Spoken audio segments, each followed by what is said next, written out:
선포하시겠습니다. 많은 은혜 받으시기 바랍니다. 가브리엘 찬양대 찬양을 하나님께서 기쁘게 받으신 줄 믿습니다. 또 우리 성강교회 교우들과 제가 이제 함께 예배를 드리며 또 하나님 말씀을 나누며 찬양하며 기도하며 또 봉헌하며 예배를 드릴 수 있게 해주신 것 감사를 드리고 하나님께 영광을 돌립니다. 제 설교는 특별한 절기의 설교를 제외하고는 다 이렇게 여러 번 시리즈로 구성이 되어 있는 좀 어떤 주제를 계속 심화해서 설명하고 또 삶의 변화와 도전을 주는 적용점을 찾는 그런 설교로 구성이 됩니다. 그래서 첫 시간에는 좀 어려울 수 있습니다. 그런데 이게 이번 이 예배 시리즈도 5번을 하는 거니까요. 걱정하지 마시고 5번 하는 동안에 중요한 내용은 반복이 될까요? 안 될까요? 네, 반복이 됩니다. 그러니까 잘 들으시면 되고, 또 하나는 그 영적인 지식은 시험 보는 공부하는 것처럼 그렇게 잘 공부하고 외워서 만약에 제가 시험 문제를 내서 어떤 게 맞습니까? OX를 하십시오. 이 문장이 맞습니까? OX. 이렇게 표시할 수 있다 그래서 그것이 자신의 지식이 된 것은 아닙니다. 영적인 지식은 그것을 내가 성령 하나님과의 교감 가운데 받아들여서 내 마음이 움직이고 교감이 되고 그리고 내 행동이 변화될 때 그 지식이, 그 성경 말씀이, 그 설교의 내용이 이제 내 삶의 변화를, 내 삶과 함께하는 하나님의 뜻이 됩니다. 처음에 어떤 말씀을 전할까 할 때 당연히 예배가 제일 중요하기 때문에 예배는 우리가 아마 어떤 분들은 50년째 예배를 드리시는 분도 있으실 겁니다. 너무나 당연하고 잘 아는 것인데 새삼 우리가 새롭게 알아야 될 것이 있겠는가라고 반문하실 수 있습니다. 중요한 것은 반복이고 그 반복의 지식이 영과 함께 내가 어떻게 교감하느냐에 따라서 다를 수 있습니다. 똑같은 본문과 똑같은 제목의 설교도 또 같은 날 예배를 드려도 어떤 성도님과 어떤 성도님은 매우 다르게 나타날 수 있습니다. 그러니까 아주 신비한 영역입니다. 설교자, 예배자, 그리고 성령 하나님. 세 주체가 신비하게 결합이 돼서 예배가 같이 어떻게 표현할까요? 하나의 정말 예술작품 이상의 작품이 만들어지는 것이죠. 예배라는 말은 그 구약 성경은 히브리어, 이스라엘 말로 쓰여져 있는데 아바드라는 표현을 쓰는데요. 이 아바드라는 것은 예의를 갖춰서 절을 한다. 예의를 갖춰서 허리를 굽힌다. 예의를 갖춰서 경배한다. 그런 뜻입니다. 그래서 제가 이렇게 한번 정의를 내려봤어요. 사람이, 그러니까 예배자가 이렇게 말할 수 있겠죠. 사람이 하나님을 섬기는 모든 행위, 총체적인 행위가 예배입니다.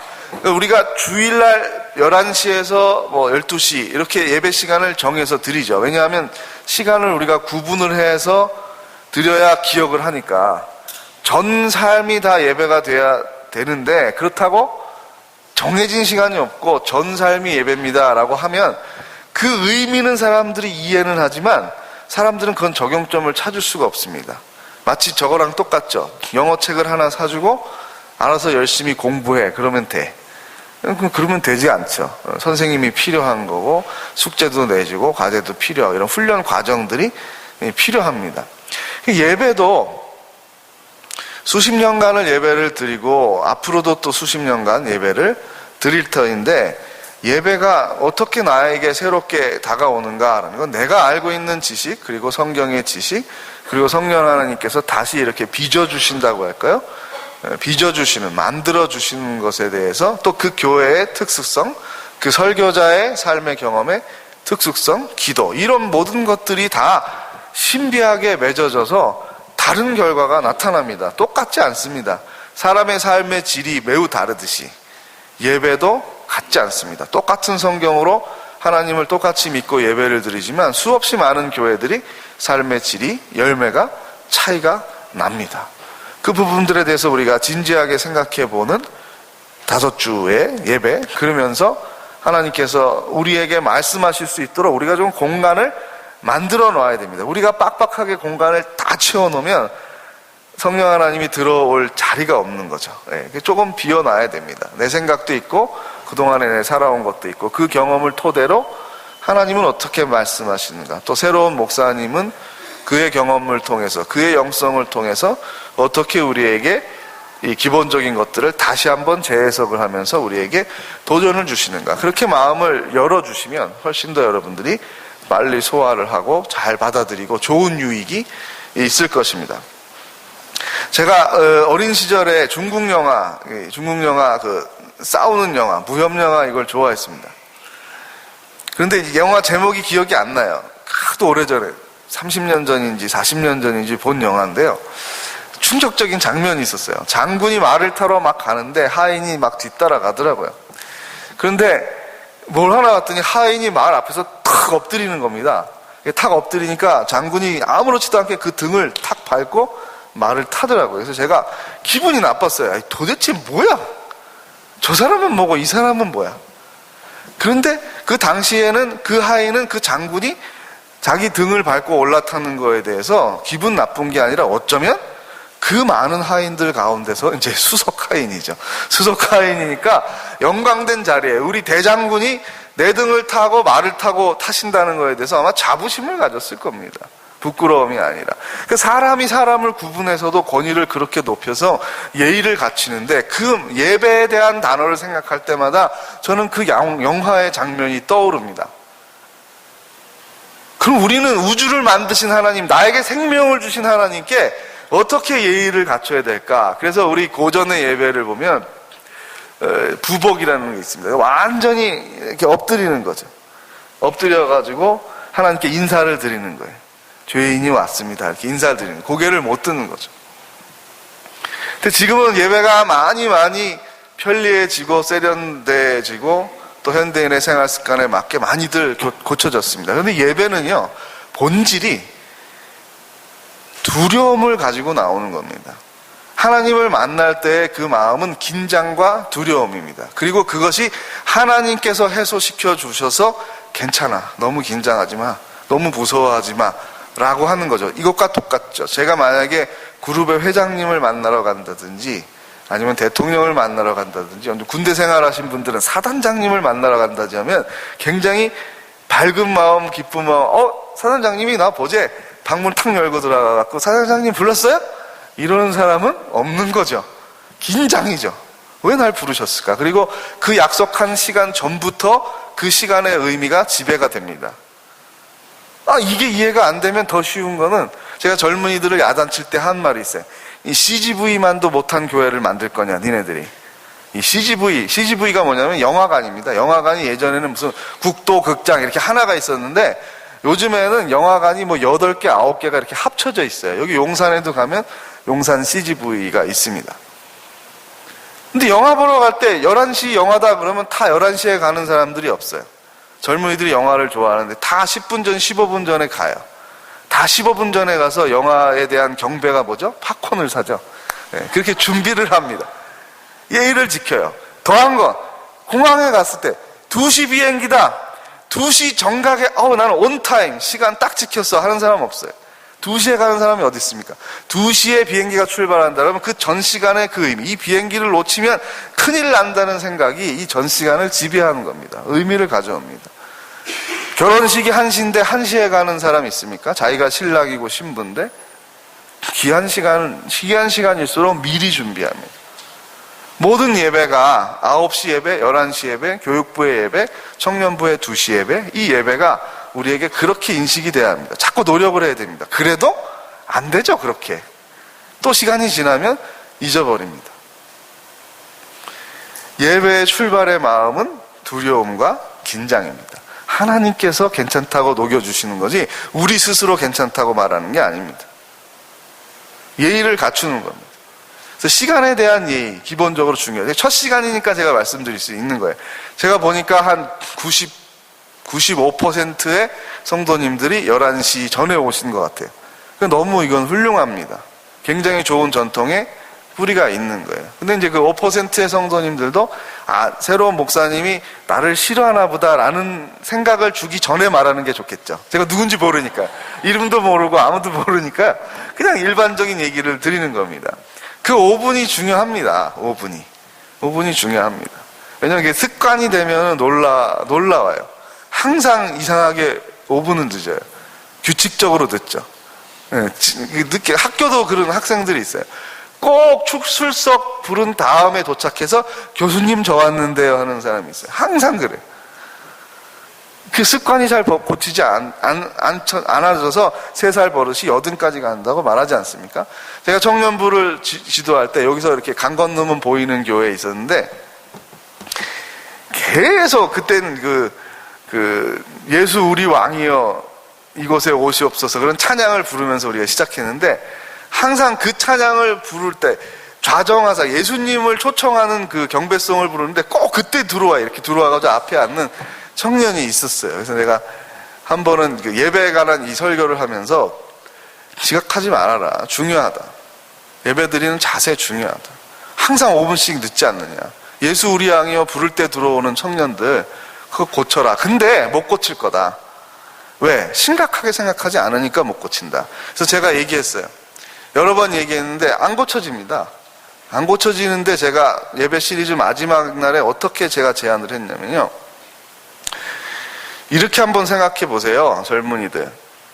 정말 하나님이 나의 예배를 바라보고 계신다고 생각한 적이 있습니까? 아마 제가 문제를 내면 전부 다 동그라미 칠 겁니다. 하나님이 우리 예배를 바라보고 계신다. 전부 동그라미 칠 겁니다. 그러나 실제로는 전부 X일 겁니다. 왜? 한 번 더 깊이, 적어도 하루 종일 혹은 일주일 내내 하나님이 나의 예배를 기다리시고 전부 알아서 구분하신다라는 생각을 골똘히 해본 사람이 없을 겁니다. 그거 쉽지 않은 겁니다.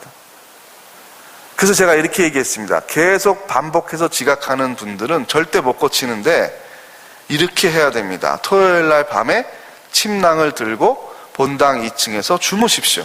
그러니까 막 웃더라고요. 저 농담 아닙니다. 절대 못 고칩니다. 근데 이게 평생에 중요한 문제입니까? 그래서 제가 5주째 연속 말씀드립니다. 침낭을 가져와서 주무십시오. 그래서 정시 전에 예배를 드리는 경험을 해봐야, 그게 다르다는 걸 경험을 해봐야 그 다음부터 늦지 않습니다. 이렇게 얘기했어요. 근데 지각하는 청년이 만약에 10명이었다 그러면 10명이 다 침낭을 갖고 와서 잤겠습니까? 아니죠. 또 잊어버립니다. 그게 사람입니다. 그 중에 한 명이 그렇게 했습니다. 한 명이. 근데 그 친구가 저한테 뭐라고 얘기했는지 아십니까? 저 목사님 이렇게 떨더라고요. 무서워요 그러더라고요.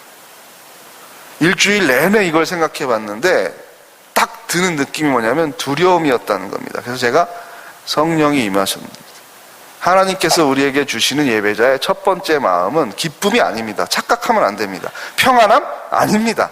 그건 나중에 하나님께서 해결해 주시는 마음이, 첫 번째 예배자의 자세는 두려움입니다. 두려움과 긴장입니다. 그래서 지혜는, 참된 예배자는 지혜를 가지고 있는데 지혜자는 하나님을 경외하는 사람이라고 말합니다. 경외의 말뜻이 무슨 말인지 아십니까? 두려워한다는 뜻입니다. 어려워한다는 뜻입니다. 그래서 이 마음을 우리가 가지고 본능으로 태어났기 때문에, 하나님의 형상의 씨앗에 이 두려움을 주셨기 때문에 우리는 권위자를 두려워하는 겁니다. 그래서 임금님, 스승님, 그리고 아버지의 얼굴을 함부로 빤히 보지 못하게 했습니다. 그게 어디서 배운 걸까요? 모든 사람들이? 우리의 본능입니다. 권위자의 얼굴을, 눈을 빤히 보지 못합니다. 그게 두려움입니다. 왕의 얼굴 볼 수 없는 겁니다. 영의정입니다. 전하, 영의정입니다. 이렇게 쳐서 눈을 마주치는 신하가 있습니까? 못합니다. 두려움입니다. 다 눈을 마주치지 않고 옆으로 서서 허리를 숙이고 퇴청을 합니다.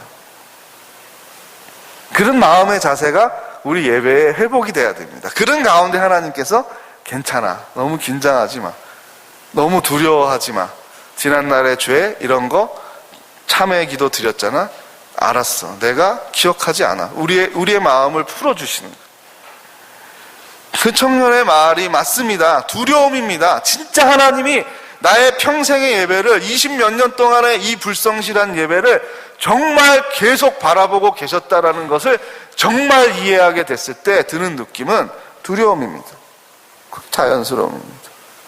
그리고 나서 제가 기도해 줬습니다. 이 두려움이 평안과 기쁨으로 바뀔 것이다. 그러면 놀랍게 성장할 것이다.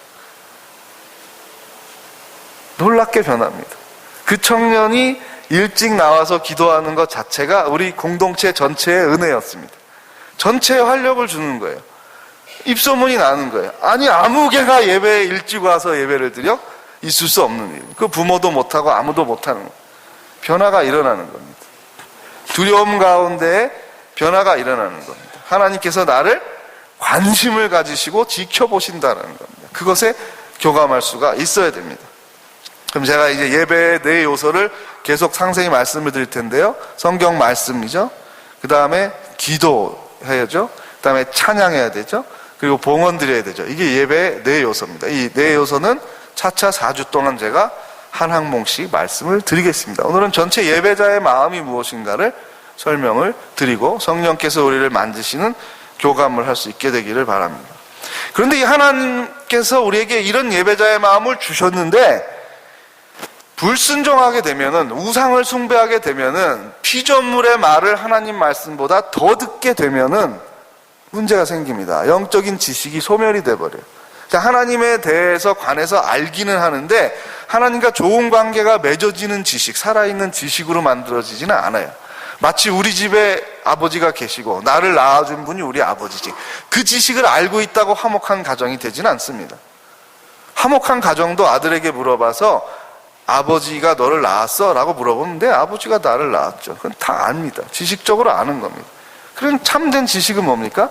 아버지를 존경하고 어려워하고 존중하는 가운데 아버지는 아들을 사랑하고 친밀한 가운데 서로 아버지와 자식인 걸 아는 거죠. 그게 아는 거죠. 그 알물 말하고 있습니다. 예배는 하나님을 알아가라는 거예요.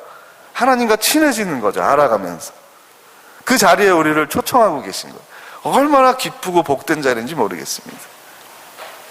일부 예배 때는 그게 막 복받쳐 오르면서 2부 예배 여기 이제 자리에 앉게 되실 분들 위해서 기도도 나오고, 미래에 다음 주에 혹은 그 다음 주에 오시게 될 성도를 위해서도 기도를 하게 됐습니다. 이 예배 전에도 장로님들과 제가 모여서 오늘 예배 드리는 여러분들을 위해서 충복 기도를 했습니다. 하나님께서 기대하고 계신 게 많은 거예요. 많은 말씀들과 느낌들을 주실 것입니다.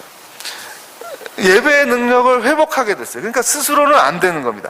은혜가 없이는 예배도 못 드려요. 참된 예배도 못 드려요. 원래 피조물들은 자연적인 능력으로 그냥 돌아가면요, 하나님의 은총이 없어지면, 성령이 소멸되면 예배를 안 드리는 게 자연스러운 거예요. 여러분, IQ요? 그거 중요하긴 하지만 영적인 부분에 있어서는 그렇게 중요한 게 아닙니다.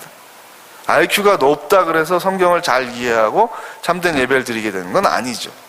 상당히 기분이 나쁜 그 지식이 있는데, 기분이 나쁜 결과물이 있는데, 어떤 사람들보다는 훈련받은 침팬지나 훈련받은 돌고래가 IQ가 더 높다는 겁니다. 상당히 기분 나쁘죠? 그럼에도 불구하고 어떤 쇼를 잘 해서 바나나나 어떤 돌고래에게 생선을 줬을 때 이 짐승들이 기도를 하고 그런 의식을 가지고 창조주 하나님께 우리를 이렇게 만들어주신 거, 피조세계 가운데 머리를 뛰어나게 해주셔서 인간들과 교감하며 쇼를 할 수 있게 해주시고 입장권이 수익이 되니까 그래서 우리에게 이렇게 맛있는 음식을 주시고, 이 모든 과정을 이해하면서 하나님께 이러한 삶을 주신 거 감사합니다, 이렇게 기도하는 돌고래는 없는 거죠. 불가능한 거예요. 예배의 능력이 없습니다. 성령이 교감할 이유가 없는 거죠. 그냥 본능을 심어 놓으면 되는 거죠. 그 본능대로 살다 죽으면 됩니다. 그러나 우리는 예배를 드릴 수 있는 씨앗을 하나님이 심어 주셨고, 이것이 첫사람의 불순종으로 인해 훼손됐다는 것을 우리는 기억해야 됩니다. 그러므로 전도하지 않고 예배자가 될 수 없는 거죠. 복음을 받아들여야 예배자가 되죠. 태어났다고 그냥 예배를 드리지 않습니다. 어느 나이가 되면 그냥 예배자가 되는 게 아닙니다. 자연스러움 아닙니다. 자연스러움을 거스리는 영적인 은혜가 있어야 됩니다. 그 회복이 예수 그리스도를 통해서 회복이 된 겁니다. 그래서 우리는 예배자로 지금 서 있는 거죠. 성령 하나님께서 우리가 그 예배자가 성숙한 예배자, 생기 있는 예배자, 지혜로운 예배자, 하나님을 경외하는 예배자죠.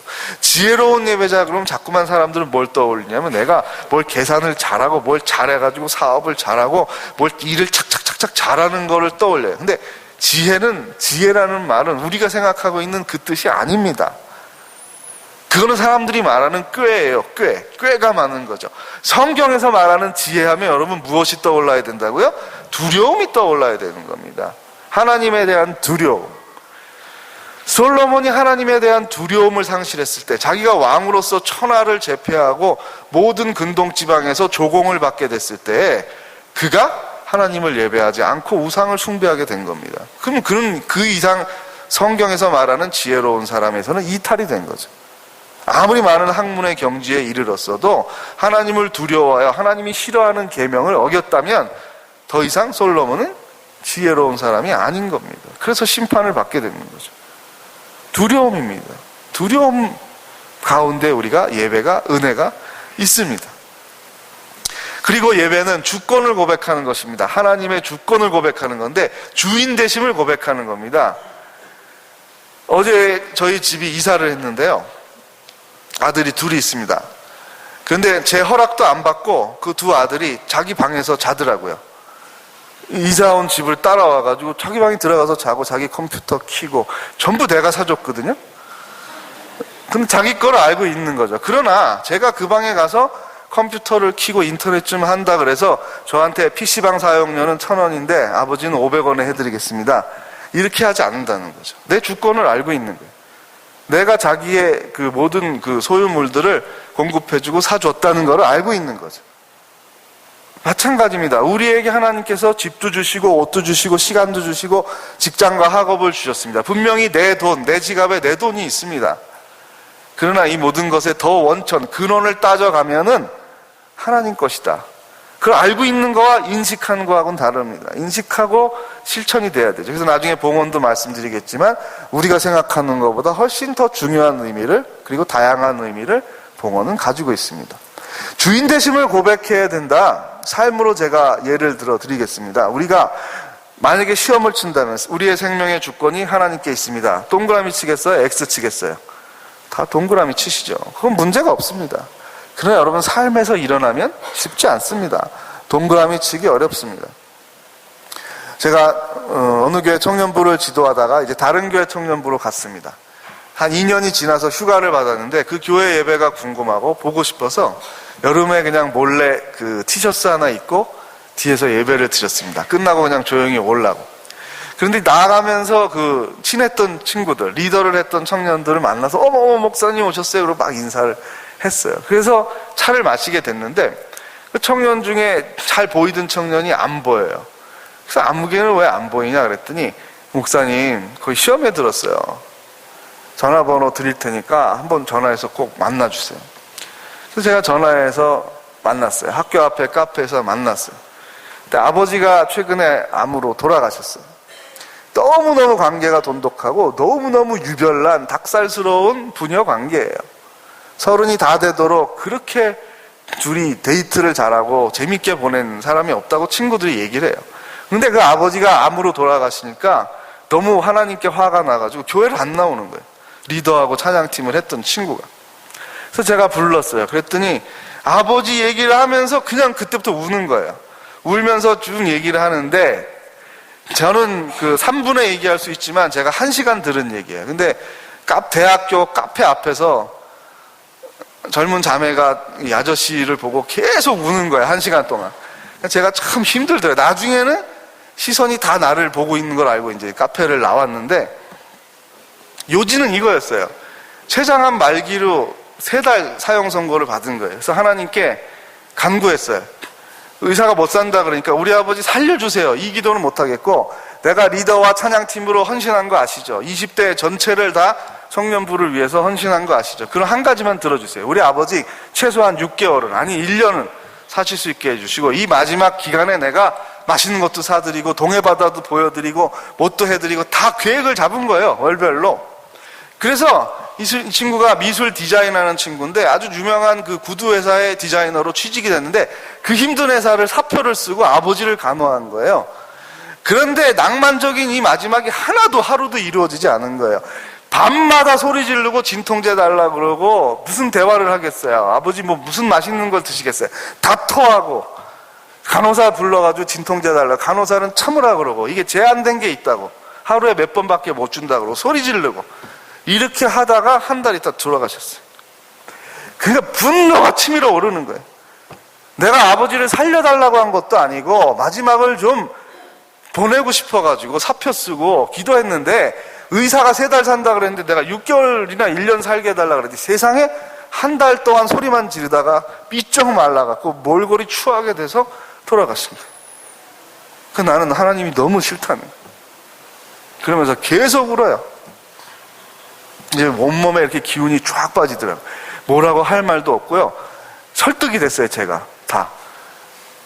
하나님 싫은 거 맞아. 이렇게 되더라고요. 왜 너무하다. 하나님 전능한데 왜 안 고쳐줄까? 이렇게 착한 딸이, 이렇게 아버지를 좋아하는데.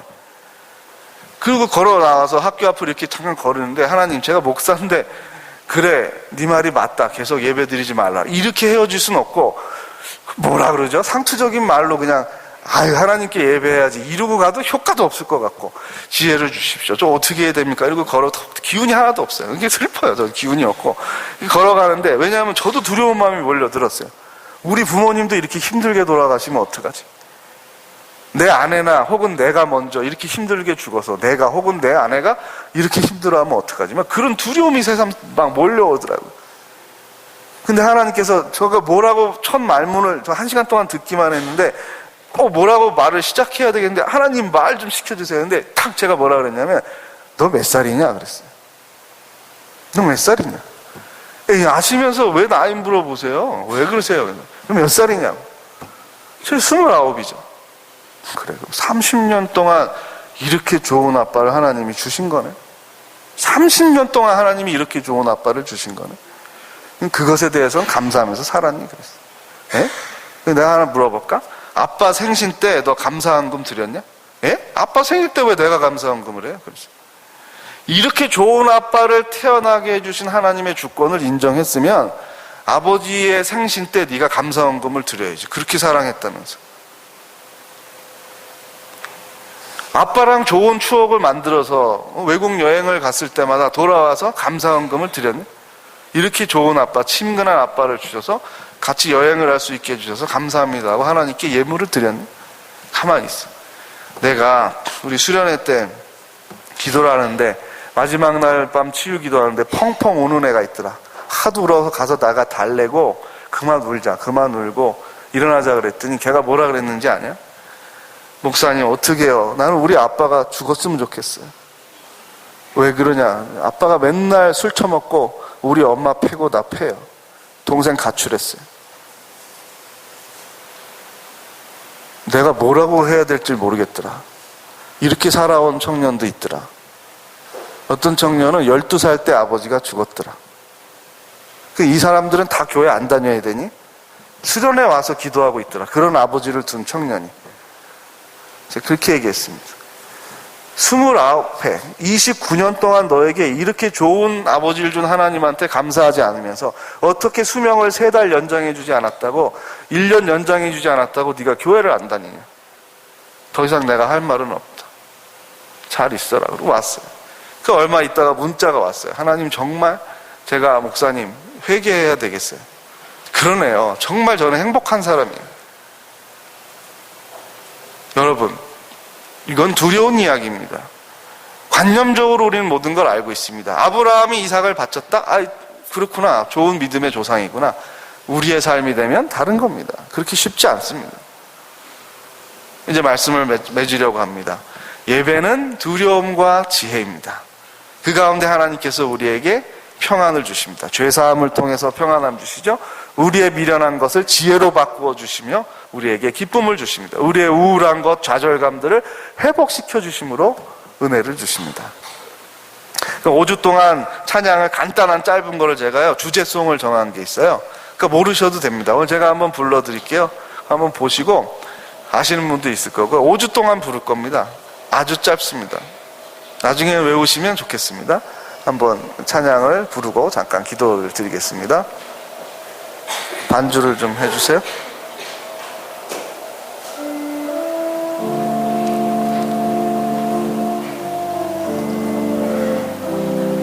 주께와 엎드려 주께와 엎드려 경배드립니다.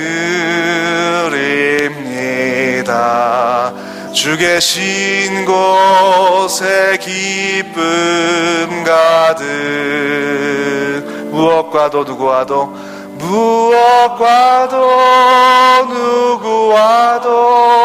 바꿀 수 없. 예배드림이 기쁨 됩니다. 드림이 기쁨 됩니다. 주께와 엎드려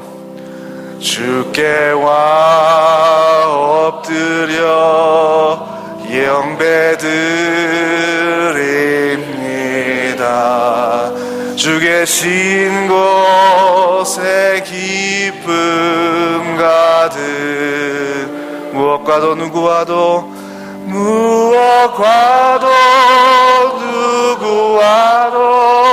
바꿀 수 없네. 예배드림이 기쁨 됩니다. 이 찬양 반주 계속 해주시고요. 우리 잠깐 침묵 가운데 기도를 원하시는 분들은 침묵 가운데, 또 조용한 소리를 내서 통성으로 기도하고 싶은 분들은 소리 내셔도 좋고, 잠깐 우리가 성광교회 모든 성도들이, 우리 교회 전체가 참된 예배자들이 되며 하나님 기뻐하시는 예배자들, 또한 우리 하나님으로부터 평안과 지혜와 사랑을 공급받는, 느끼는, 하나님께서 정말 나를 아시고 내 예배를, 우리의 예배를 받으시는 것을 교감하는 모든 주일의 예배가, 수요일에, 금요일에, 교육부서의 모든 예배가 되게 해달라고 이 시간 간절히 기도를 드리겠습니다. 하나님 아버지, 성강교회가 다시 하나님 앞에 섭니다. 부족한 종이 와서 예배를 세우며 말씀과 교제와 양육과 전도와 봉사와 헌신과 모든 참된 교회가 있어야 할 것을 말씀을 선포하며 함께 합심하여 일을 할 때 성령 하나님 우리의 문을 열어주시고 우리의 상처를 어루만져 주시며 우리 교회를 향한 많은 실망감과 많은 아픔들을 딛고 일어서게 도와주시며 하나님께서 보여주시는 미래의 더 아름다운 길, 건강한 길을 향하여 힘찬 발걸음을 내딛는 모든 교우들 되게 하여 주시옵소서. 마음이 다친 사람들이 있습니까? 상한 마음 있습니까? 하나님 위로하여 주시옵소서. 하나님 아버지 교감하게 하여 주시옵소서. 하나님의 생기를 느끼게 하여 주시옵소서. 하나님의 사랑을 느끼게 하여 주시옵소서. 아버지의 말씀과 교감하는 우리들 되게 하여 주시옵소서. 성악교회 성도들의 마음이 옥토밭이 되게 하여 주시옵소서. 많은 은혜와 변화가 나타나게 도와주시옵소서. 하나님 옆에 있는 자리, 뒤에 있는 자리의 성도들을 축복하는 우리들 되게 하여 주시옵소서. 미래의 우리 주의 친척들을, 이웃들을, 친구들을, 직장의 동료들을, 학교의 친구들을 전도하며 이 자리에 앉혀지는 놀라운 역사가 일어나게 하여 주시옵소서. 우리가 먼저 참된 예배자가 되게 하여 주시옵소서. 이 모든 말씀을 예수 그리스도의 이름으로 기도하옵나이다. 아멘.